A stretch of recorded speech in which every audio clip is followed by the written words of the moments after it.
everyone to 284 News. My name is Javon Wilson. I'm Kamal Haynes. And I'm Ron Grant. And we are so thrilled and happy to be coming to you live out of the beautiful British Virgin Islands. The content continues via our website, 284media.com.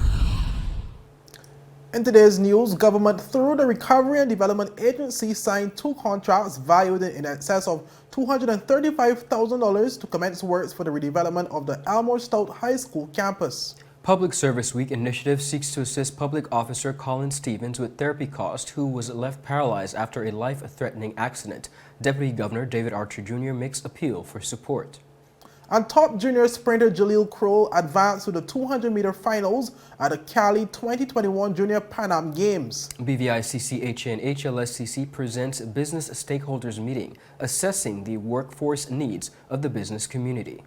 And an estimated 115 Royal Virgin Islands Police Force officers and civilian staff recognized at a recent general meeting for duties executed in 2020 to 2021 work year. Well, we get to these and more stories when 284 News return. Ladies and gentlemen, it's a brand new season of The Art of a Distinguished Gentleman, a show poised to help guide modern-day men into 21st century distinguished gentlemen. It doesn't always involve suits and, bow ties, but raw, real-life lessons that translate to grounded, community-minded, well-rounded men. This season, I'm taking you on an entirely different journey, from chefs to dancers, philanthropists, communications specialists, and much more. I'm heading outside in the field to share the journey of some of the BVI's best and brightest men. From East End to West End, Bojangara, Jackson Lake, not forgetting Antigua. Our Virgin Islands gentlemen are doing the damn thing, and I'm so proud. Get ready to reason, reflect, and redirect. We are the movers and shakers of this generation, and we ain't afraid to show it. The Art of a Distinguished Gentleman, Season 3 by yours truly, Ron Grant, raising a generation of greatness.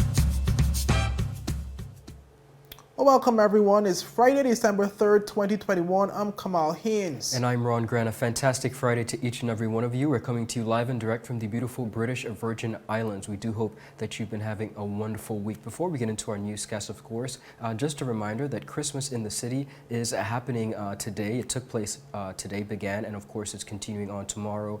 Music, concerts, food, and lots to purchase. Of course, in addition to that, the COVID-19 cases at ESHS does not signal an outbreak, says the CEO. And no recent dialogue, that is, with marijuana investors, says the Honorable Premier. And we see where the Honorable Mark Vanterpool, 4th District Representative, is appealing for McMaster to be confirmed as the RDA CEO.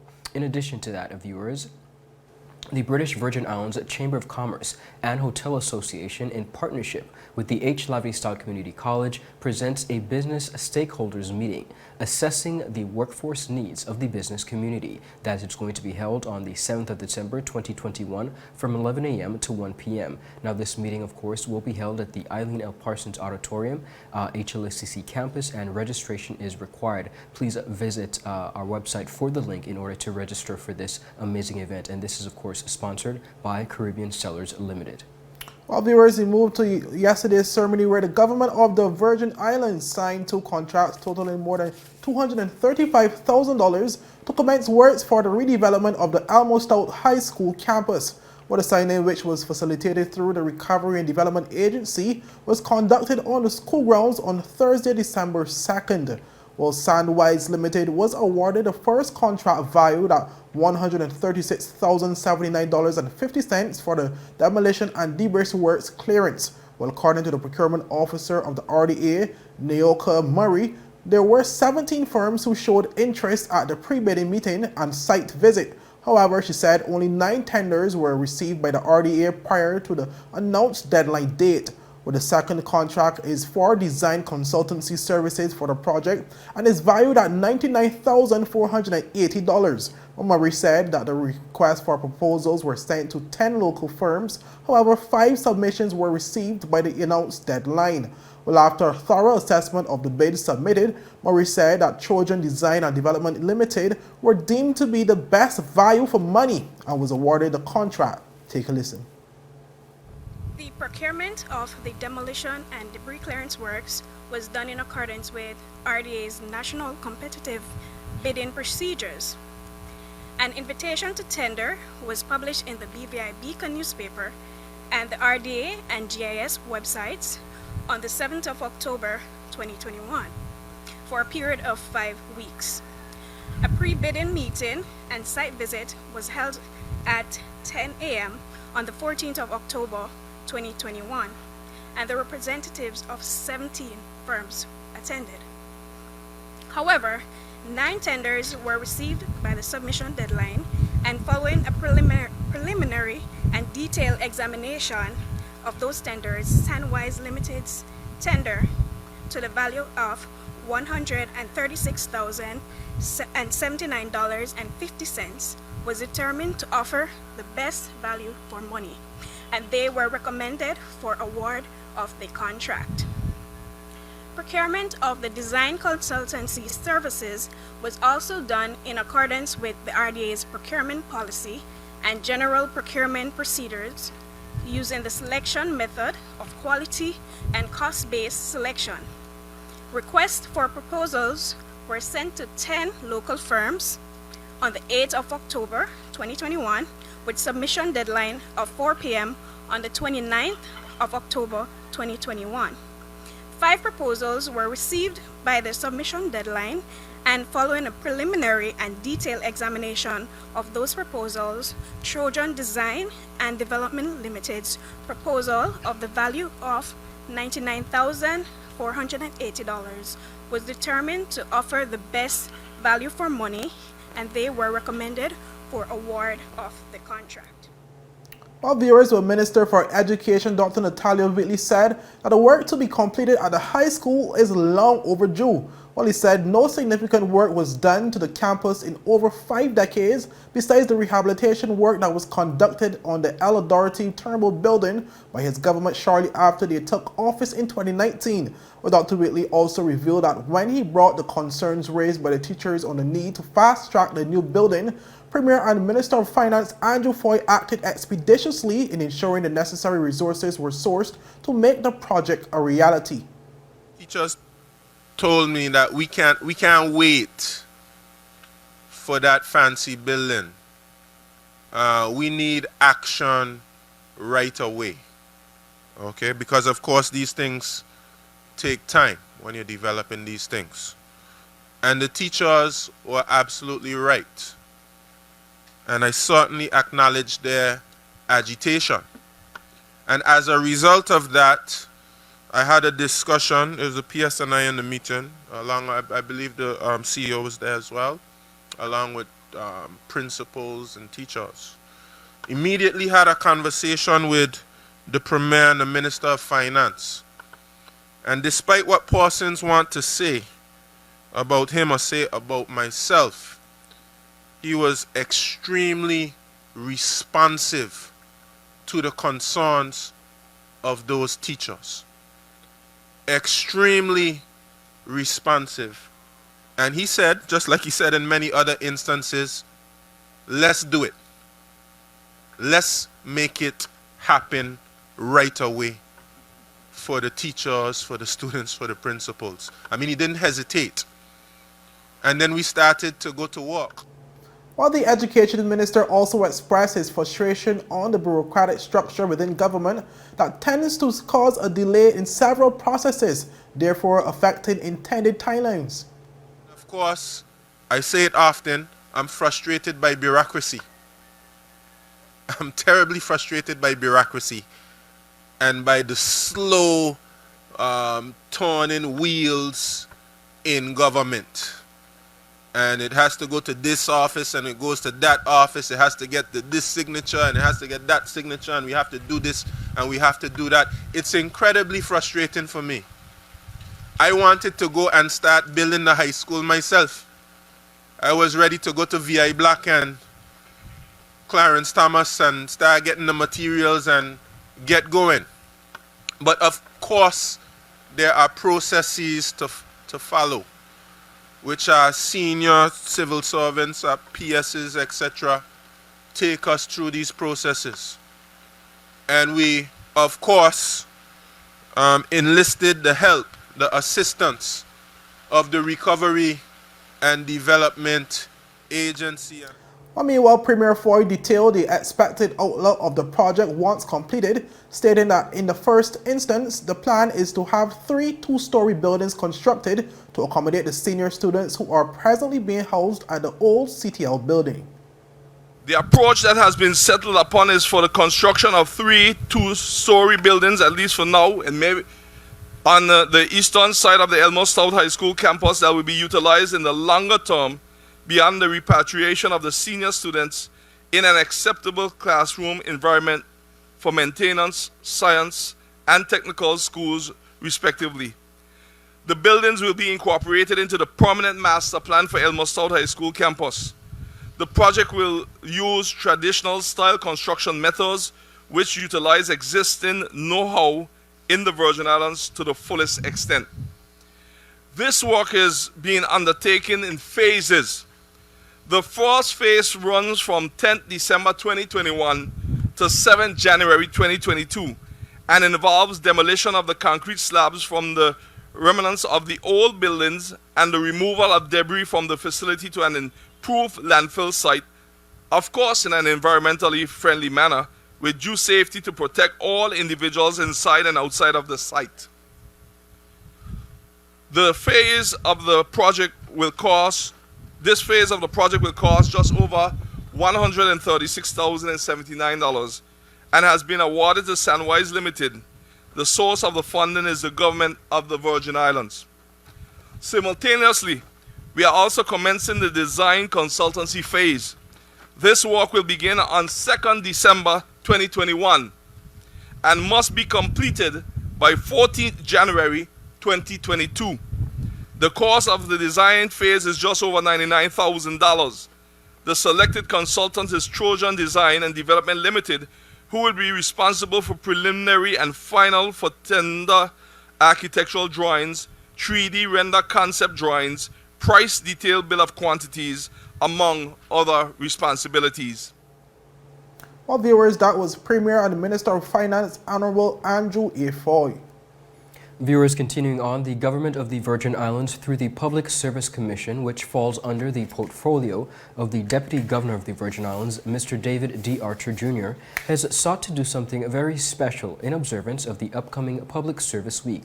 Now, Public Service Week is being observed during December 6th to the 9th and will feature a number of events and activities as usual. The theme for this year's week is a Public Service Christmas, celebrating family joy and togetherness. Now, the annual activities, which are geared towards building team spirit among public officers, will not only see its usual fun, team-building activities and public outreach, but this year's special attention has been brought to the needs of a former public servant, Mr. Collin Stevens. In an invited comment by our agency, Deputy Governor Mr. David D. Archer issued a statement. Listen in.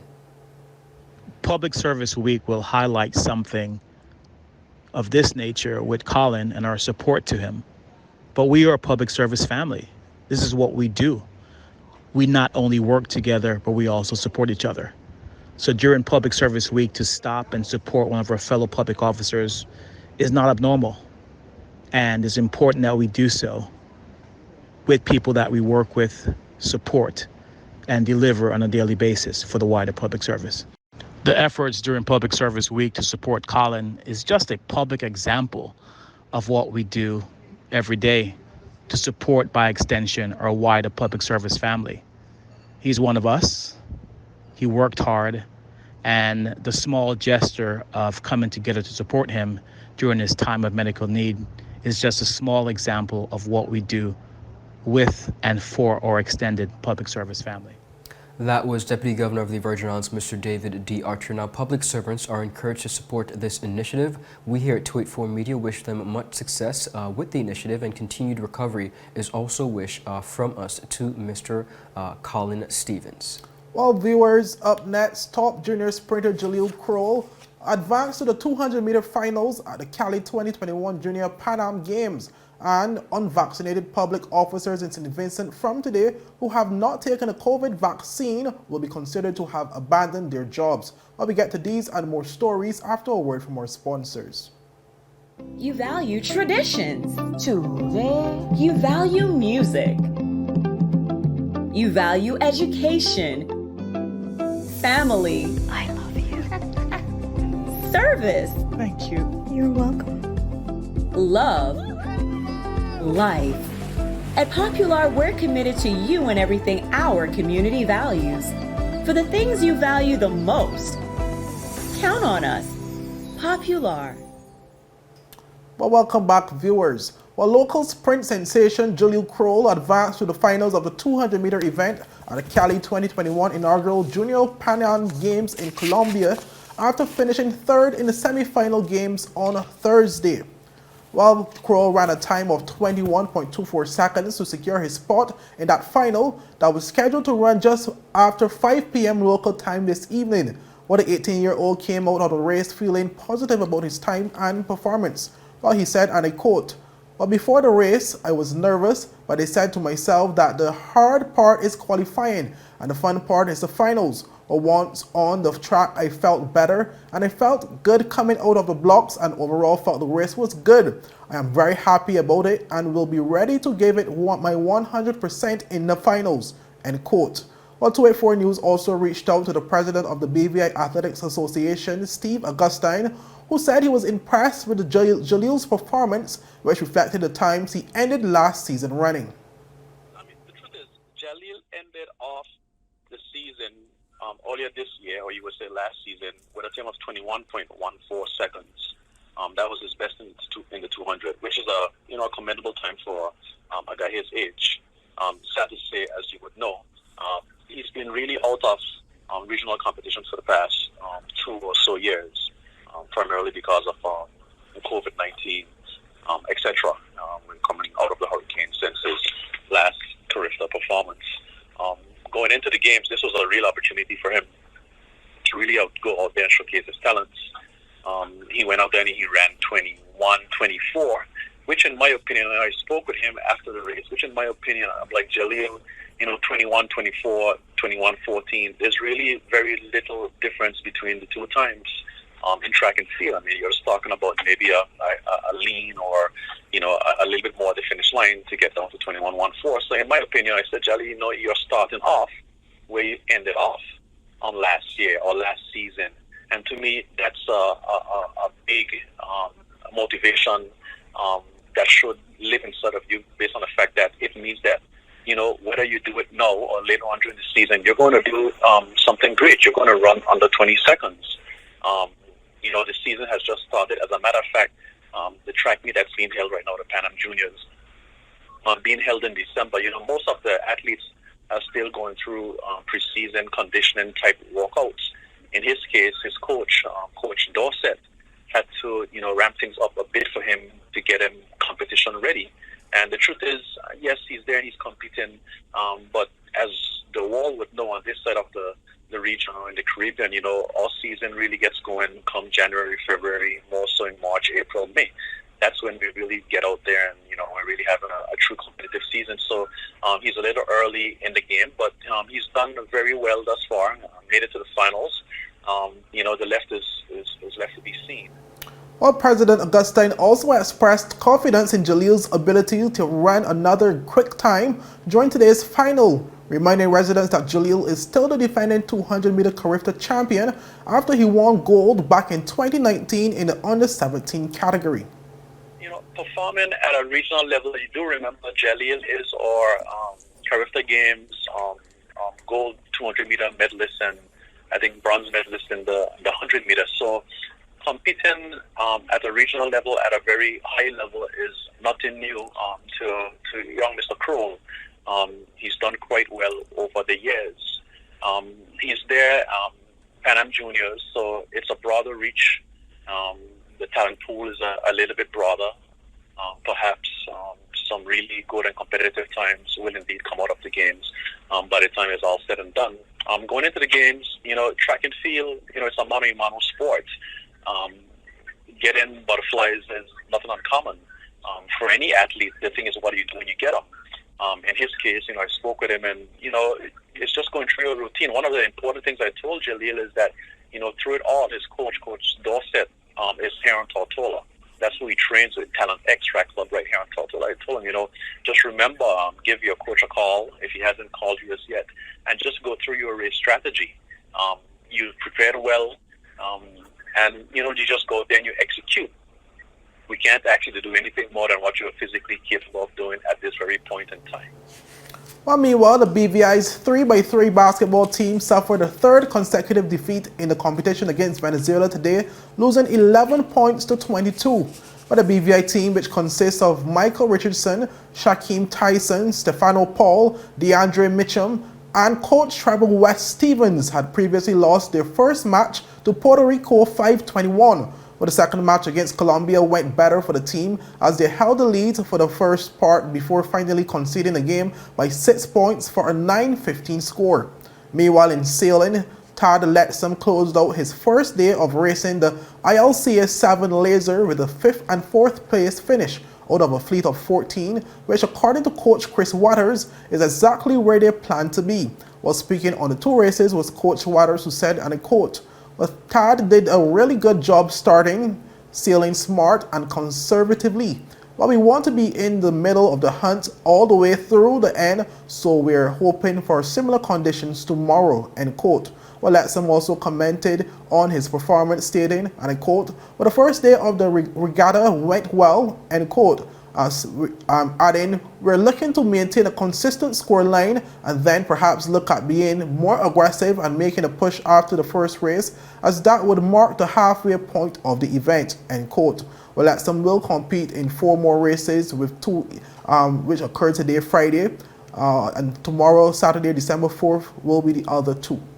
We want to wish each of our athletes the very best as they continue to represent us and do a remarkable job on that. Now we pan across viewers across the region to St. Vincent and the Grenadines. Searchlight has reported that from today, any person within the government service in St. Vincent who has not taken a COVID-19 vaccine will be considered to have abandoned their job. Last Wednesday, police officers who were unvaccinated were no longer considered employed by the Royal St. Vincent and the Grenadines Police Force.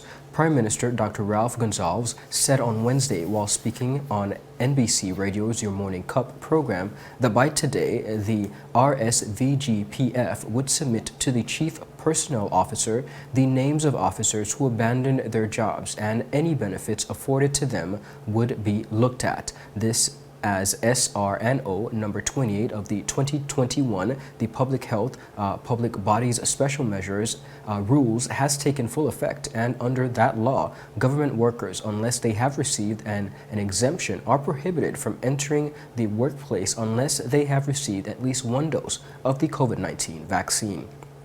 Gonsalves reiterated that he does not want to see people losing their jobs, but added that, and I quote, "I am not making them lose their jobs. They are making the choice to lose their jobs." Now, he also noted that the science behind the COVID-19 vaccine shows there is no rationale behind refusing to be vaccinated. He also said that as of last Wednesday, the numbers show that police officers, prison officers, nurses at the Milton Cattle Memorial Hospital and in the community nursing services, as well as persons employed in the airport sector, are around 90% vaccinated. He added that customs workers are around 88% vaccinated, while teachers are in the low 80s, but expected to rise. It was also noted, viewers, that the applications of persons who have asked for medical and religious exemptions are being processed, and by today the CPO would have indicated whether these persons would have been exempted from being vaccinated. Gonsalves further noted that persons seeking exemptions on religious grounds and are part of groups like the Ancient Churchical Order or the Thustians have doctrinal grounds regarding vaccination, and application has to be signed by the head of the order of the church. He pondered that these persons can possibly be accommodated in the areas of the public service that do not attract high traffic in order to follow the COVID-19 protocols like wearing of masks. Viewers, however, he noted that reassigning a teacher, for example, to certain areas within the public service may not be, will be problematic, as they would be going into work environment where they have no knowledge of the job they are expected to do. He said, and I quote, "Let's say you are a graduate teacher. I don't know how many jobs within the Ministry of Education will have to be put will you have to be put down in the back room at the Ministry of Education to do research or at a curriculum unit. Dr. Gonzalez concluded, however, that he is urging persons to take the vaccine unless they have been exempted. Viewers, up next, we see quite a bit going on locally. We're going to keep you posted. All this and so much more after a word from our sponsors. You're watching 284 News.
Viewers, welcome back and thanks for sticking with us. Closing out our newscast on the local scene here in the BVI, Premier and Minister of Finance, the Honorable Andrew A. Foy, said that his visit to the Hertfordshire County Council in the United Kingdom was a success. Premier Foy was speaking during a press conference recently, and he said that while in the United Kingdom, the delegation from the government of the Virgin Islands was welcomed by the chairman, councillors and officials from Hertfordshire County Council on the last day of his visit to the United Kingdom. Now, he said the visit almost to the day marked 10 years since the Virgin Islands and Hertfordshire County Council signed a memorandum of understanding to partner and share intelligence. Over the years, Hertfordshire County Council has been a good friend to the Virgin Islands, hosting the BVI Olympic delegation 2012 for the Games in London, and then again in 2014, also supporting the delegation for the Commonwealth Games. Since then, the relationship has developed to include exchanges on education, the environment, and economic development. More recently, in 2014, the Virgin Islands was pleased to welcome a group of educational officials who provided training to newly qualified teachers and shared knowledge on the early childhood education, as well as having held discussions between environmental and fisheries officers on environmental management. Earlier this year, another memorandum of understanding was signed with the University of Hertfordshire for the development of tertiary education programs for students in the BVI to complete at the university, both through distance and in-person learning. Now, the next areas the partnership will explore are sharing experiences of supporting those with physical and learning disabilities, youth, of course, offending, and economic development. Premier, the Honorable Andrew Foy, said the delegation was quite pleased to pay a courtesy visit to Hertfordshire County. He said, and I quote, "We value the friendship extended to us by Hertfordshire County Council, and I am pleased that after a few years of absence, we are able to meet again. Over the last decade, our relationship has blossomed from one rooted in sport to extended to education, the environment, and economic development, and there is still more that we can learn from each other." Chairman of Hertfordshire County Council, Seamus Quality, said, "We were pleased to welcome Premier Foy to County Hall in recognition of the partnership born from the London Olympics. It was good to hear that the best practice examples we are able to share to support dealing with local challenges are helpful. The relationship between Hertfordshire and the islands has many successes to be proud of, and in particular, the recognition from the BVI government for our expertise in education provision." The visit was the last engagement on the Premier's trip to the United Kingdom for the Joint Ministerial Council. Viewers, that is all the time we have today, but thank you so much for tuning in. We do wish you a happy Friday. Do remember to check out the Christmas in the City that's being held today, this evening, and also tomorrow, and we'll see you on Monday. I'm Ron Grant. And I'm Kamal Haynes. Viewers, have a great weekend. Bye-bye.